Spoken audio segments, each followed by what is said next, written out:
गडियल क़ौमुन में इसराइल ऐं फ़लस्तीन लाइ ॿ रियासती हल बाबति कॉन्फ्रेंस। पाकिस्तान जो फ़लस्तीन खे यूएनए जे मुकमल मेंबरशिप ॾियण जो मुतालबो।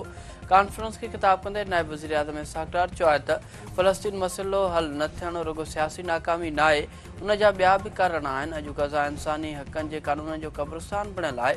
गज़ा में जंगी ॾोहनि ते सज़ा, मुस्तक़िल जंगबंदी, खुराक जी फ़राहमी यकीनी बणाई वञे। गडियल क़ौमुन जे सेक्रेटरी जनरल एंटोनियो गुतरेस चयो आहे त गज़ा जी तबाही बर्दाश्त जोगी न आहे। गज़ा जे ख़ात्मे जो को जवाज़ पेश नथो करे सघिजे। हीउ क़दम अमल जोगी ॿ रियासती हल लाइ संदन गडियल ख़्वाहिश खे पूरो करण ॾांहुं अॻुवारी खे मुतहरिक करे सघे थो। सऊदी अरब जे परॾेही वज़ीर शहज़ादा फैसल बिन फरहान चयो त जेसिताईं फ़लस्तीनी रियासत क़ाइमु नथी थी वञे, इसराइल सां लाॻापिया क़ाइमु न कया वेंदा। फ़लस्तीनियुनि खे पंहिंजो हक़ मिलणु घुरिजे। फ़लस्तीनी आज़ाद रियासत 4 जून 1767 जे सरहदनि ते ॿधल ऐं उन जे गादी वारे शहर बैतुल मुक़दस हुजे। फ्रांस ऐं सऊदी अरब जी मेज़बानी में शुरू थियल 3 ॾींहनि वारी कॉन्फ्रेंस जो अमेरिका ऐं इसराइल तरफ़ां बाइकाट।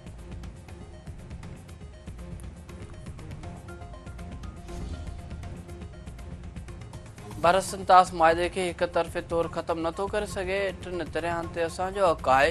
पाणी जो रुख मोड़ियो वियो त क़बूल न कंदासीं। असां पाणी जे हिकु फुड़ो बि छॾण लाइ तयारु न आहियूं। पाणी जे मामले ते ट्रैकड़ अदालत में पाकिस्तान जी पोज़ीशन बहितर आहे।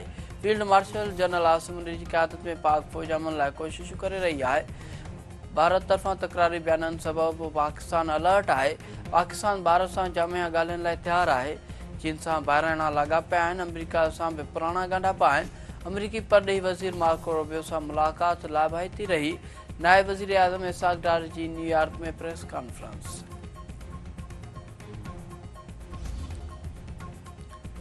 अमरीकी सदर डोनाल्ड ट्रम्प हमास सां मुआदे खे ॾुखियो करार ॾेई छॾियो। संदसि चवणु आहे त हमास सां मुआदो मुश्किल नज़र अची रहियो आहे। गज़ा में जंगबंदी लाइ ॿियनि मुल्कनि खे मुतहरिक करणो पवंदो। इसराइल खे इमदाद जी फ़राहमी लाइ घणो कुझु करण जी ज़रूरत आहे। मुस्तक़बिल में हमास जो फ़लस्तीन जी हुकूमत में को बि किरदारु न हूंदो।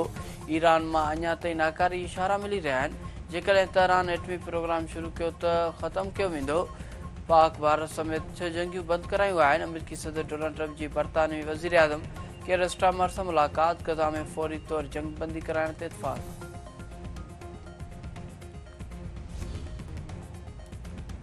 तहरीक इंसाफ़ जो सेनेटर एजाज़ चौधरी, पंजाब जो MP अमन बुशर ऐं MNA अमन चट्टा नाइल करार। इलेक्शन कमीशन अदालत मां सज़ा फ़िज़ा हुअण सबबि आर्टिकल 381H तहत तहरीक इंसाफ़ अॻवाननि खे नाइल करार ॾेई छॾियो। फ़ैसिले में चयो वियो आहे त एजाज़ चौधरी, मोहम्मद अहमद चट्टा ऐं अमन खान बुशर सज़ाउनि सबबि अहल न आहिनि।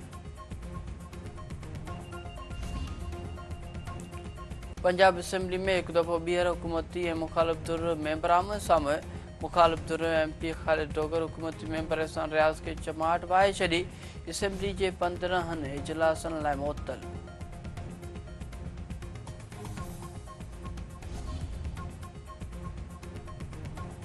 चीन जे राजधानी बीजिंग में तूफ़ानी बरसातूं, 30 ॼणा फौत, केतिराई रोड तबाह थी विया।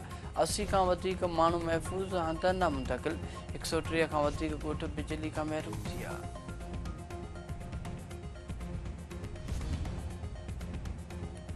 मंशियात जे ख़ात्मे लाइ हाणे ख़ासि अदालतूं क़ाइमु कयूं वेंदियूं। Sindh assembly narcotics control तरमीमी बिल जी मंज़ूरी ॾेई छॾी। नेपरा तरफ़ां कराची ते 50 अरब रुपए जो बार विझण ख़िलाफ़ ठहराउ पेश। हुकूमत जी हिमायत। सूबाई घर वज़ीर ज़ियाउल हसन नजार जो चवणु आहे त सिंध में अमन अमान जी सूरतहाल बहितर थी आहे। नवां मॉडल थाणा क़ाइमु कया वेंदा। ट्रैफ़िक क़ानूननि में बि तब्दीली आंदी वेंदी।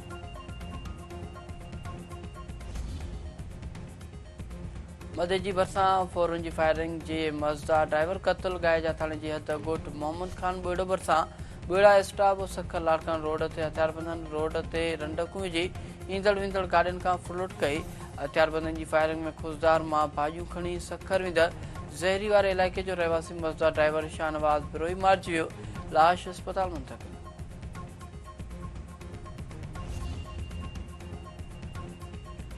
कंडियारे वेझो मुबदरे में मोबाइना क़त्ल थियल नारी वारे केस में अहम अख़बराई। पुलिस मोबाइना तौरु जरगो कंदड़ वॾेरे जे एब्ज़े में संदसि भाउ शाहज़ेब ॾहराज खे गिरफ़्तार करे वरितो।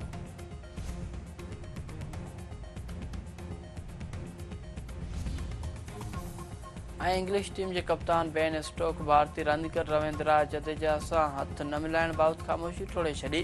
संदसि चवणु आहे त भारतीय रांदीगरनि खे मैच ड्रा करण जी आश कई पर हुन रद्द कई। भारतीय रांदीगरनि सेंचुरियूं हणण जी लालच में रांदि जारी रखी। सेंचुरी हुजे या न हुजे, असुल कामयाबी टीम खे मुश्किल मां कढणु आहे।